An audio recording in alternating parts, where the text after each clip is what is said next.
morning and welcome to Sri Lanka Morning Show. Ayubowan.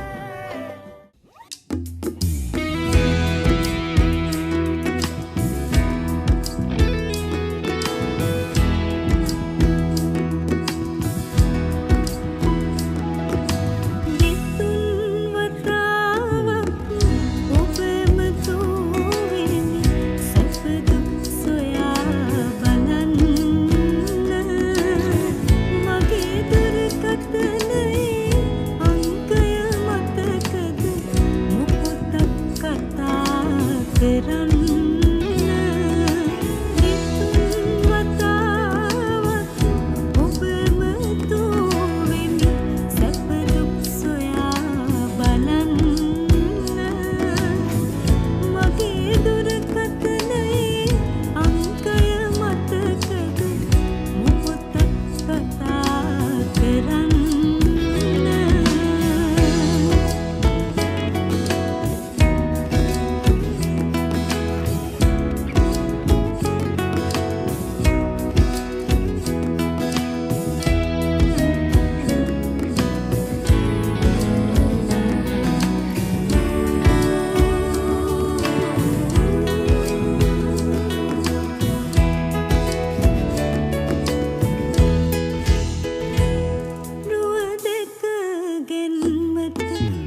Ayubowan. My name is Dr. Sam Dasanayake. I'm an Ayurvedic doctor practicing in Melbourne. And today in this Ayurvedic segment, we will discuss very briefly about knee pain. Now, knee pain can come for many different reasons. Now, most times we will see in the clinic the young children, they play cricket and they had an injury, and sometimes it is the knee pain in the heat. Then there's a knee displacement. It's very easy to fix. Anyone can do it. But nevertheless, it's important then to after that to come and see an Ayurvedic doctor, because we can help to restore those ligaments and tendons that are being a little bit more flexible, or if there's an injury. Now, this knee pain is it can happen due to an injury. You've met with a car accident, or you had a fall. Now during these type of accidents, it is quite prevalent that it could be a meniscal tear, an ACL tear or a meniscal tear, or ligament tear. So if this happens, again, if you rest for a few days, your pain and swelling will subside and you will feel better. But there is a chance that it might not quite get better. Then it is important to do a scan and to see if there is an existing issue. If there is a tear, of course we can fix it. We can completely heal any type of tear. Let that be a partial tear or a full thickness tear. We can fix it. Or it can be some form of enthesiopathy. So that is, if the ligament binding area can have swelling and inflammation, which can in turn cause pain. So that can subside. In any event, that can be fixed. Now, there is the old age knee pain. Most times the patient will do arthroscopy, or they will do gel injections, but the pain will still continue to be very persistent. If that is the case, in Ayurvedic medicine and therapy, we can rebuild the cartilage. Cartilage can grow. So if there is a chondral loss in your patella, that can completely grow if it is due to arthritis. So first we have to reverse arthritis, then we have to treat you for to regrow the chondral part, the cartilage. How that could be done is that you have to do Tavili, Potani, Tel every day at home. That is a must. If you think, no, I can only do it for a few days, and no, then please don't visit an Ayurvedic doctor or myself, because I cannot fix if this is done on a daily basis. Some Ayurvedic kashaya, and that's it. Within 2 weeks you will feel your pain is now 50% or intermittent or not at all. So this is the way to treat, reverse your arthritis, get your locomotion, walk and talk and run like before. You have to see an Ayurvedic doctor, get it fixed. But keep in mind though, there's a lot of responsibilities on you to do it every day at home.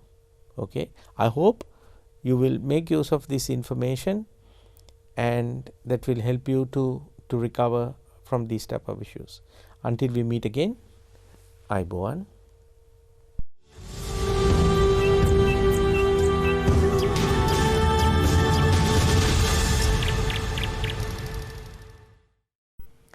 Good morning, everyone. Today we bring to you another episode on our Fascinating World of Birds segment.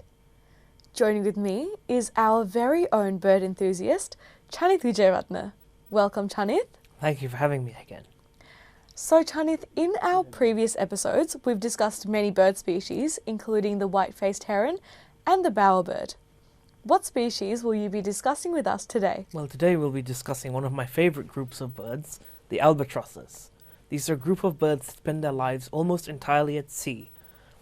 They're called tube nosers because they have this special feature where Since they spend their lives at sea, they need to drink seawater, so they can purify the seawater that they drink, and then they excrete the sort of salty exudate of that via a special pore in their nostrils. That's such a remarkable fact, and I've also read that albatrosses have the largest wingspan of any bird. Is that true? Well, yes, the wandering albatross, the largest of the albatrosses, has a massive wingspan, but there are smaller varieties of albatross as well. The thing I like the most about albatrosses is they have a very graceful manner of flying. They sort of almost look like they're not moving their wings at all, just sort of gliding across the waves. It's remarkable to see. And what about their feeding habits? Are you able to elaborate on that for us? So to my understanding, they eat fish and various aquatic invertebrates, which they get for, well, they might pick it up off the surface, they might submerge themselves briefly, but I don't know too much about their feeding habits, to be honest with you.